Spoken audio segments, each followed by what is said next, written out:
You know, the politicians, particularly our Prime Minister, love to tell us how resilient our communities are and how he knows we will build back. And it's like, yeah, we're being resilient because we have to. How about helping us?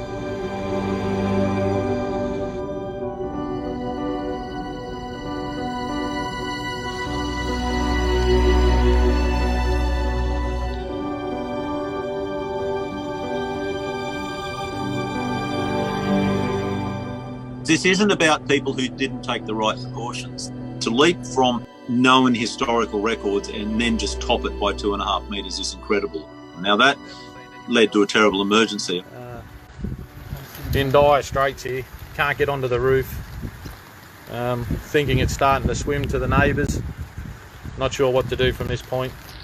I was so worried for my family, and you're so worried for all the people around you, and you're just not sure how or what you could do to help. We've got multiple people stuck on the roofs around here. Yet to see any sort of boat. We've had a couple of civilian people come around. I start thinking maybe this is it. To hear people screaming and yelling and watch caravans bobbing around and fuel pouring out from under your house. Massive amounts of panic. So it's pretty traumatic all round, really.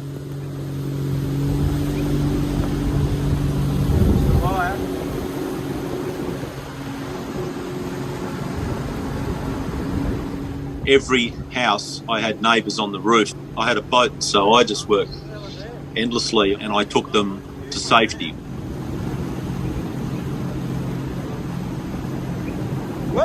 As all that happened, my own house was being engulfed by water. I didn't even think about it. It didn't even enter my head till the next evening, really. Anything to do with property, we were just saving people.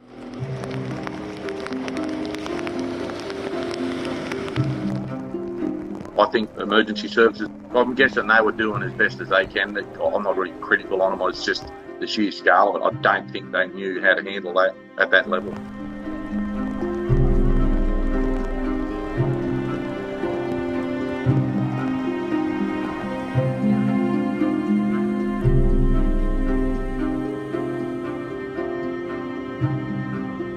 There's anger about the complete just non-comprehension of the scale of what's actually gone on and a delayed response. It just doesn't make any sense. It's almost like they just wanted to ignore it. The water is rising. No more compromising. When the Prime Minister came, he kept himself separate from the people of Lismore with a cordon of police. You know, you don't really expect the Prime Minister to clean out an entire house, but, you know, just no capacity to really trust the local people and listen to their voice is outrageous. Just all destroyed, power goes out. Sadly, the microphone can't pick up the smell.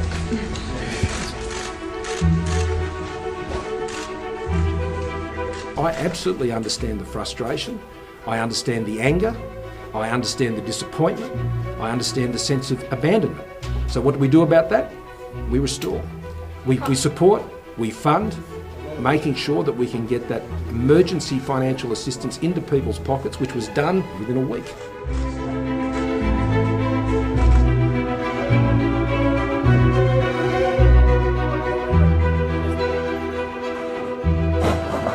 As for Scott, it was good to see him do what he did, but it needs to be easier just to access the government services. It's just so complicated. Like, it should be a little bit easier to do.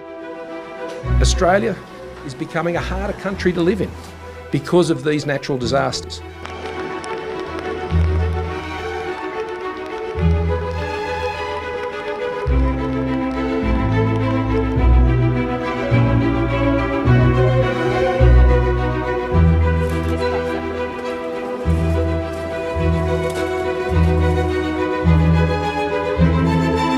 Here in Lismore today, we are in that climate catastrophe future, and the cost of not admitting it isn't just political. The cost of not admitting it is communities that aren't prepared, communities that are in shock and devastation on this scale.